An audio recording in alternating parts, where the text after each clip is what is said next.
എല്ലാവർക്കും പുതിയ വീഡിയോയിലേക്ക് സ്വാഗതം. നമ്മളിപ്പം 500 സബ്സ്ക്രൈബേഴ്സ് കഴിഞ്ഞിട്ടുണ്ട്.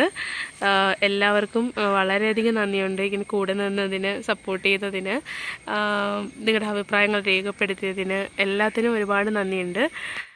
നിങ്ങളുടെ സപ്പോർട്ട് ഇനിയും പ്രതീക്ഷിക്കുന്നു. നിങ്ങൾക്ക് ഇഷ്ടപ്പെടുന്ന ടോപ്പിക്സ് എന്തെങ്കിലും ഉണ്ടെങ്കിൽ നിങ്ങൾ കമൻറ്റ് ചെയ്യുക. അത് എന്നെക്കൊണ്ട് പറ്റുന്നതാണെങ്കിൽ ഞാനത് വീഡിയോ ആക്കാൻ ശ്രമിക്കാം. പിന്നെ എല്ലാവരെയും മഴക്കാലത്ത് സുഖമായിരിക്കുമെന്ന് വിശ്വസിക്കുന്നു. ഓക്കെ, അപ്പോൾ നമുക്ക് വീഡിയോയിലേക്ക് പോവാം. ഈ ചെടി എവിടെയെങ്കിലും കണ്ടിട്ടുണ്ടോ? ഇത് നമ്മുടെ റോസ്മേരിയാണ് കേട്ടോ. ഇവിടെ പണ്ട് മുതലേ ഉള്ളതാണ് ഇവിടെ റോസ്മേരി. പക്ഷേ അന്ന് ഈ ചെടി കണ്ടു കഴിഞ്ഞാൽ അറിയണ്ടായിരുന്നില്ല ഇത് റോസ്മേരിയാണ്. കേരളത്തിലെ കാലാവസ്ഥയെ വളരുന്നതുകൊണ്ടാണോ എന്ന് എനിക്കറിയില്ല, റോസ്മേരി ഇത്രയും പൊക്കത്തിൽ പോയിട്ടുണ്ട്. കുറച്ച് ഏജ്ഡ് ആയിട്ടുള്ള പ്ലാന്റ് ആണേ. പക്ഷേ ഞാൻ സാധാരണ ഗൂഗിൾ ചെയ്തപ്പോഴൊക്കെ ഈ പ്ലാന്റ് ഒരു ചെറിയ ഒരു നിലത്ത് നിൽക്കുന്ന ഒരു കുഞ്ഞു പ്ലാന്റായിട്ടും, അതുമല്ല ഇതിൻ്റെ ഇതുണ്ടല്ലോ 10 മണി ചെടി പോലൊരു ഫീലാണ്. എന്നുവെച്ചാൽ ഒരു പച്ച കളറിലുള്ള തണ്ടും അങ്ങനെയാണ്. പക്ഷേ ഇതിലെന്ന് പറയുമ്പോൾ കുറച്ചുകൂടി ഏജ് ആയതുകൊണ്ടാണോ എന്നറിയില്ല, ആ ഒരു തണ്ടൊക്കെ ഒരുമാതിരി ചുള്ളി പോലെയൊക്കെ ആയി, ഉണങ്ങിയ ചുള്ളി പോലെയാണ് ഇതിൻ്റെ ഒരു ഇത് നിൽക്കുന്നത്. അപ്പം എനിക്ക് ഇതിൽ നിന്ന് വേറൊരു പ്ലാന്റ് പ്രൊപ്പഗേറ്റ് ചെയ്ത് എടുക്കണമെന്നുള്ള പ്ലാൻ ഉണ്ടായിരുന്നു. അപ്പോൾ ഞാനിത് കുറച്ച് ബ്രാഞ്ചസ് എടുത്തു കൊണ്ടുവന്ന് സാധാരണ രീതിയിൽ പ്രൊപ്പഗേറ്റ് ചെയ്യാൻ നോക്കിയിട്ടും എനിക്കിത് സക്സസ്ഫുൾ ആയില്ല.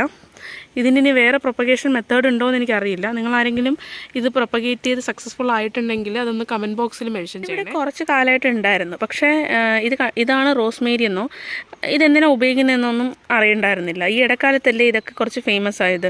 ഹെയർ ഗ്രോത്തിൻ്റെ പേരിലൊക്കെ റോസ്മേരി ഭയങ്കരമായിട്ട് ഫേമസ് ആവുന്നത് ഈ കുറച്ച് കാലത്തിനിപ്പുറമാണ്.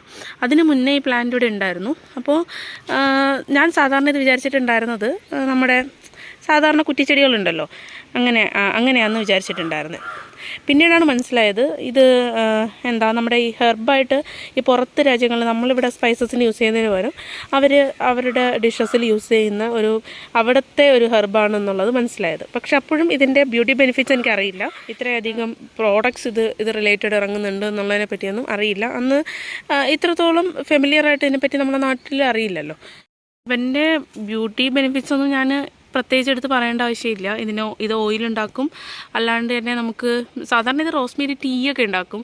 പിന്നെ ഇതിൻ്റെ വാട്ടർ നന്നായിട്ട് സ്പ്രേ ചെയ്ത് കഴിഞ്ഞാൽ ഹെയർ ഗ്രോത്ത് ഭയങ്കരമായിട്ട് കൂടുമെന്നൊക്കെ പറഞ്ഞ് കേട്ടിട്ടുണ്ട്. ഞാൻ ഇടയ്ക്ക് ഉപയോഗിക്കാറുണ്ടായിരുന്നു ഹെയർ ഗ്രോത്തിന് വേണ്ടിയിട്ട്. സമയത്ത് ഇതിൻ്റെ വാട്ടർ എടുത്തിട്ട് സ്പ്രേ ചെയ്യൽ ഉണ്ടായിരുന്നു. പിന്നെ ഇതുണ്ടാക്കാനൊന്നും പറഞ്ഞു തരേണ്ട, ഇപ്പോൾ കൂടുതൽ എല്ലാവർക്കും അറിയാവുന്ന കാര്യം തന്നെയാണ്. ഇതിൻ്റെ കുറച്ച് ഇല എടുത്തിട്ട് എന്ത് ചെയ്യാം, നല്ല രീതിയിൽ വെള്ളത്തിൽ തിളപ്പിച്ച് ഉപയോഗിക്കാനുള്ള സംഭവമാണ്. നമുക്ക് ഫ്രിഡ്ജിൽ വെച്ചിട്ട് ഒരാഴ്ച 1 മാസമൊക്കെ യൂസ് ചെയ്യാനായിട്ടൊക്കെ പറ്റും. ഇത് റോസ്മേരി ആണെന്ന് അറിയുന്നതിന് കാലത്തിന് മുന്നേ എന്നെ അട്രാക്റ്റ് ചെയ്ത ഒരു സംഭവമാണ് ഇതിൻ്റെ സ്മെല്ല്. ഞാൻ ഒരിക്കൽ ഒരു ബ്രാഞ്ച് എടുത്ത് ജസ്റ്റ് ഇങ്ങനെ, നമുക്ക് അറിയാമല്ലോ, നമ്മൾ ഈ ചെടികളൊക്കെ കണ്ടു കഴിഞ്ഞാൽ ചിലപ്പം അതിൻ്റെ ഇലയൊക്കെ പിച്ചെടുത്ത് നോക്കൽ പരിപാടിയാണ്. അപ്പം ഇതിൻ്റെ ഒരു പ്രത്യേക മണം ഉണ്ടായിരുന്നു, അപ്പം പക്ഷേ എനിക്ക് പ്ലാന്റിൻ്റെ പേരറിയില്ല. പക്ഷേ ഒരു പ്രത്യേക മണമുള്ള ഒരു പ്ലാന്റാണ്. അപ്പോൾ ഞാൻ വെച്ചാൽ നല്ല മണമുള്ള ഒരു പ്ലാന്റ് ആണെന്നുള്ളതാണ്. പിന്നെ എപ്പോഴോ ഒരിക്കൽ ഇതിൻ്റെ പേര് ഗൂഗിളിൽ എവിടെ നിന്നോ കണ്ടു, മനസ്സിലായി ഇതൊരു ഹെർബാണെന്നുള്ളത്. പക്ഷേ ബ്യൂട്ടി ബെനിഫിറ്റ്സിൻ്റെ ഒക്കെ ഞാൻ ഈ ഇടക്കാലത്താണ് അറിയാൻ തുടങ്ങിയത്. ഏകദേശം ഒരു 1-2 വർഷത്തിനിപ്പുറമാണ്. ഇപ്പോൾ എനിക്ക് തോന്നുന്നു ഫുൾ റോസ്മേരി റിലേറ്റഡ്, നിങ്ങളിപ്പം എവിടെ നോക്കിയാലും റോസ്മേരി റിലേറ്റഡ് ആയിട്ടുള്ള ഹെയർ ഗ്രോത്തിൻ്റെ വീഡിയോസ് കാണാനേ ഉള്ളൂ. അപ്പം ഇതാണ് നമ്മുടെ ആ പ്ലാന്റ്. വീട്ടിലും ഈ ഒരു പ്ലാന്റ് ഉണ്ടെങ്കിൽ കമൻറ്റ് ചെയ്യണം കേട്ടോ. ഇത് കണ്ടോ, കുറച്ച് ഏജ് ആയതുകൊണ്ടാണെന്ന് തോന്നുന്നു പുരാതന കാലത്തെ റോസ്മേരി പോലെയായി. ഫുള്ള് ബ്രാഞ്ചുകളെല്ലാം വന്നിട്ട് അതിൻ്റെ തുമ്പിൽ മാത്രമേ ഇലഭാഗമുള്ളൂ. അപ്പോൾ എനിക്ക് തോന്നുന്നു ഇതിൽ പിന്നെ ഞാൻ ഗൂഗിളൊക്കെ ചെയ്ത സമയത്ത് ഞാൻ കണ്ടതെന്ന് വെച്ച് കഴിഞ്ഞാൽ ഇതിലെന്തോ ഫ്ലവേഴ്സൊക്കെ ഉണ്ട് എന്നുള്ളതാണ്. എന്നാൽ ഞാനധികം അത് കണ്ടിട്ടില്ല കേട്ടോ.